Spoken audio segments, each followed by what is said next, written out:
Hello, it's Jim Hutchins for the Jerusalem Connection Spot Report for this week. Well, the big news this week is that the so-called peace talks have collapsed, and finally, reality has set in. Both the Israelis and, for all practical purposes, the Palestinians recognize nothing's going to happen by way of peace, by way of a two-state solution. Most Israelis don't want it. And certainly the Palestinian Authority and Hamas don't want a two-state solution. They want a one-state solution, and that is the elimination of the State of Israel. Prime Minister Netanyahu was very forthright when he said, instead of choosing peace, Abu Mazen, that is Mahmoud Abbas, the president, Palestinian president, formed an alliance with a murderous terrorist organization that calls for the destruction of Israel.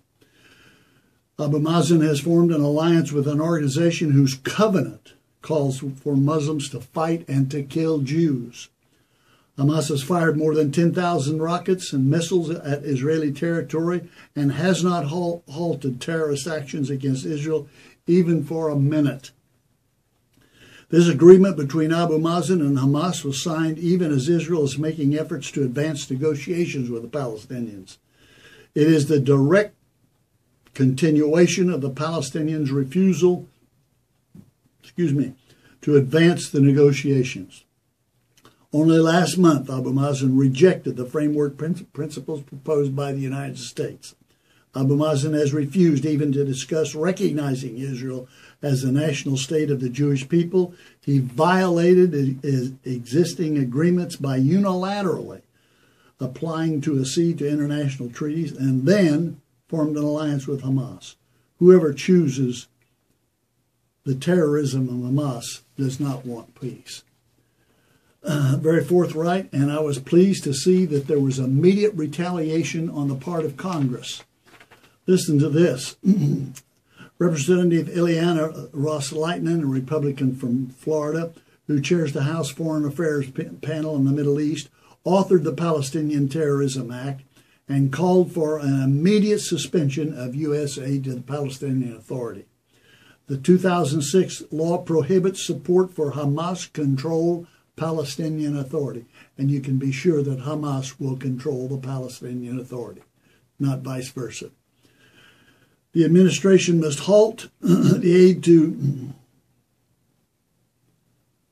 Palestinian Authority and condition any future assistance as leverage to force Abu Mazen to abandon this reconciliation with Hamas and to implement real reforms within the Palestinian Authority.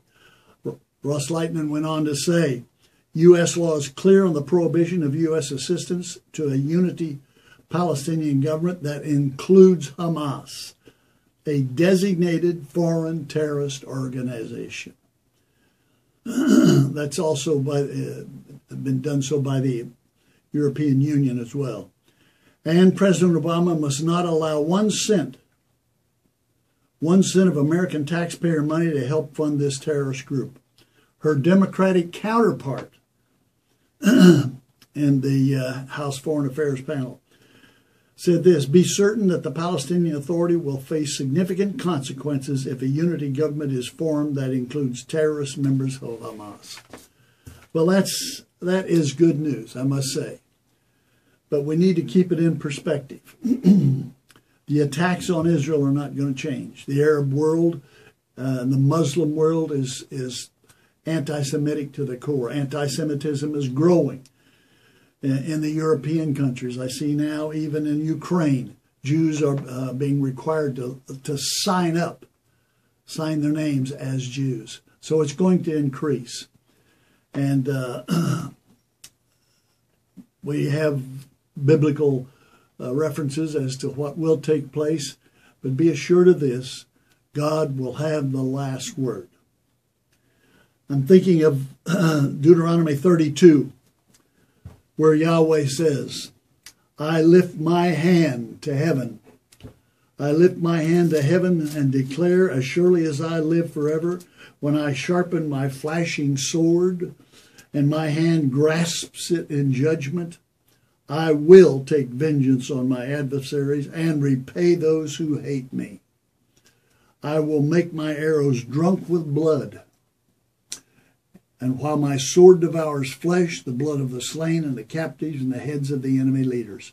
Rejoice, O nations, O Gentiles, that's O Goyim. Rejoice, O nations, with his people, for he will avenge the blood of his servants. He will take vengeance on his enemies, and he will make atonement for his land and his people.